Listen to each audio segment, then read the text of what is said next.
السلام علیکم، میں ہوں حبیب اکرم اور آپ دیکھ رہے ہیں پروگرام نقطہ نظر۔ مجیب الرحمان شامی صاحب ہمارے ساتھ موجود ہیں اور آج شامی صاحب کے ساتھ جن موضوعات پر کرنی ہے ہم نے بات چیت اس پہ ڈال دیتے ہیں ایک نظر۔ طالبان سے مذاکرات کرنے والی کمیٹیوں کی وزیر اعظم سے ملاقات، سرکاری کمیٹی ٹوٹی یا نہیں، لائے ہیں بزم ناز سے لوگ، خبر الگ الگ۔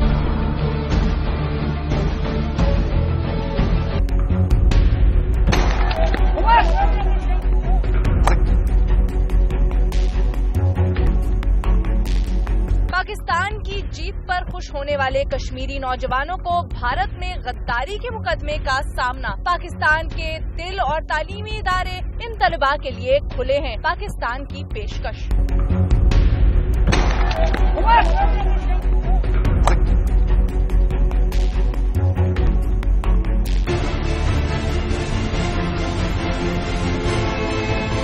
بہت وقت دے چکے، 19 مارچ تک چیف الیکشن کمشنر کا تقرر کریں، سپریم کورٹ کا حکومت کو حکم۔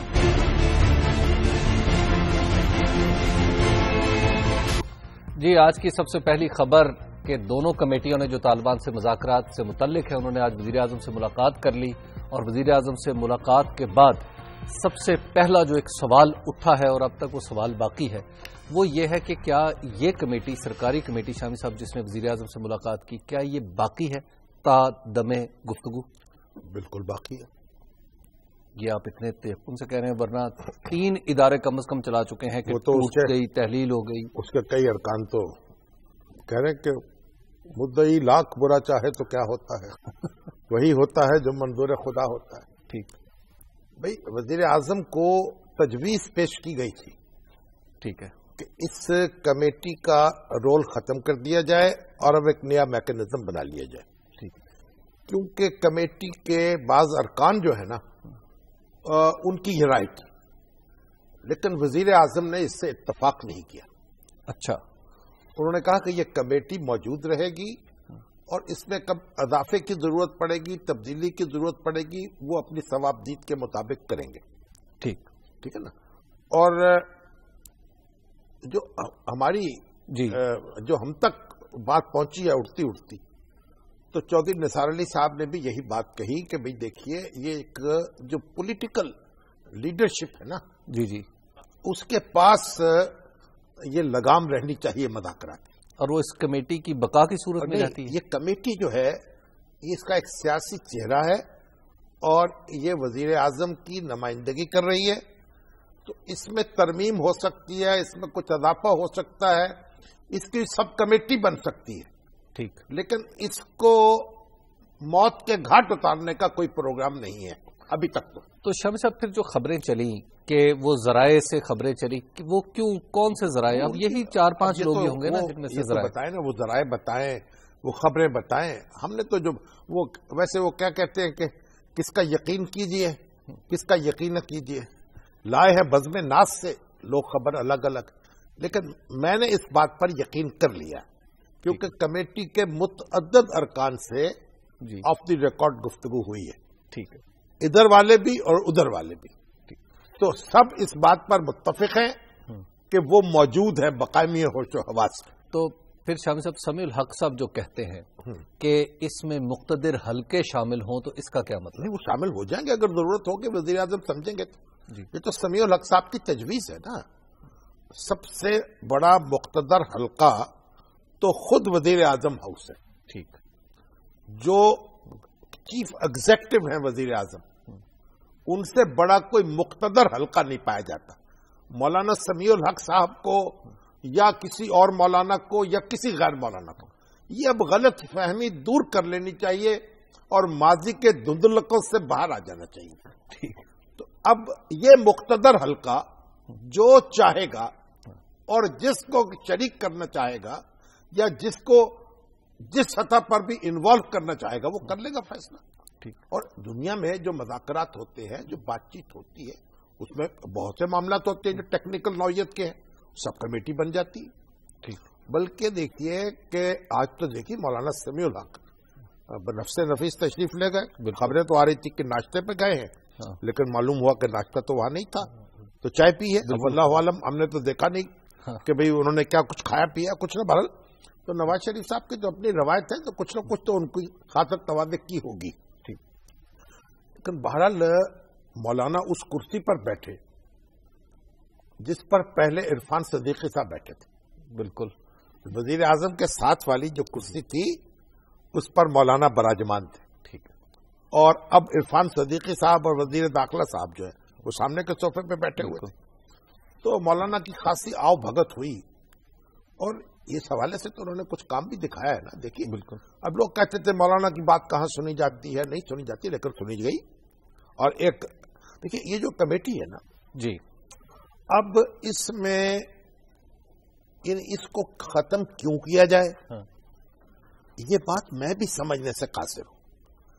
آپ ایک کمیٹی بناتے ہیں ایک خاص کام کے لیے، اس کو رابطہ کاری کے لیے نہیں بنایا گیا تھا. صرف اس کو اس معاملے کو کسی طے تک لگانے کے لیے بنایا گیا تھا. لیکن میری رائے یہ ہے، لیکن شام صاحب اس میں وہ ایکسپرٹیز نہیں ہے جو بتا سکے، جیسے جنگی ایکسپرٹیز کا کیا تعلق اس سے کہ فلاں جگہ سے فوج ہٹانی ہے یا نہیں ہٹانی. جو پھر جو معاملات ہیں جہاں یہ جو ہمارے ملکوں کے درمیان معاملات ہوتے ہیں جی، اس میں کون مذاکرات کرتا ہے؟ جا کے سویلین ہی کرتے ہیں نا. جو لیڈرشپ جہاں وہ چاہتی ہے معاونت لے لیتی. ٹھیک. تو معاونت لینا تو کوئی مذاکرہ نہیں ہے نا. کچھ فیڈ بیک، یعنی اصل بات یہ ہے کہ پہلے معاونت بھی ہو سکتی ہے، پھر فیصلے کوئی ایک تجویز ہے اس کا فیڈ بیک بھی ہو سکتا ہے، اس میں سوچ بچار بھی ہو سکتا ہے، کئی طریقے ہیں نا. لیکن شام صاحب کوئی پروناؤنسڈ قسم کی اگر آرمی انٹرفیرنس ہو تو اس میں خرابی کیا ہے؟ کوئی چھوٹے لیول پہ ہو. آپ کو اس میں پریشانی کیا ہے؟ آپ کو ISP نے کہا ہے کہ ایسا کی جائے؟ نہیں، ایسا لکھیے نا. ایک سوال اٹھا ہے. تو یہ نہیں، سوال کیا اٹھنے کی ضرورت ہے؟ دیکھیے ایک کام ہو رہا ہے اس کو ہونے دیجیے، اس میں کنفیوژن پیدا کرنے کی کیا ضرورت ہے؟ اس میں اپنی اپنی رائے ہے. ہمارے بعض دوست نیک نیتی سے یہ سمجھتے ہیں کبھی آپ معاملہ دوسروں کے سپورٹ کر دیا جائے، کوئی نیک نیتی سے سمجھتے ہیں کہ نہیں اسی طرح سے کنٹینیو کیا جائے. اور یہ سارا فیصلہ تو وزیر اعظم کو کرنا ہے نا. کمیٹی تو انہوں نے بنائی ہے جی، انہوں نے کمیٹی بنائی اپنے مذاکرات کے لیے. اس کے جواب میں طالبان نے اپنی ایک کمیٹی بنا دی. تو طالبان کی کمیٹی جو ہے وہ بھی تو پاکستانیوں پر مشتمل ہے. اور دیکھیے اب یہ بات جب پہلے کمیٹی بنی نا، ہم نے بھی کہا تھا کہ اس میں ذرا کمیٹی کے ارکان تھوڑا سا اپنے آپ کو قابو کر لیں. بالکل. اور اس میں لیکن بہت سی بحث شروع ہوئی، ڈبیٹ شروع ہوئی. مولانا عبدالعزیز بھی آ گئے تو پہلے نکل گیا، نکل گئے، وہ بھی ٹی وی پہ آ گئے اور ہنگامہ مچ گیا. جناب آئین کہاں ہے، شریعت کا کیا ہوگا، پر اب کہاں ہے وہ سوالات؟ شامی صاحب ایک سوال ابھی بھی باقی ہے لیکن وہ بریک کے بعد، اور سوال یہ ہے کہ کیا وزیرستان جانے آنے کا کام سب کام یہی لوگ کریں گے؟ اس پہ پھر بات کرتے ہیں ایک بریک کے بعد. آپ دیکھ رہے ہیں نقطہ نظر.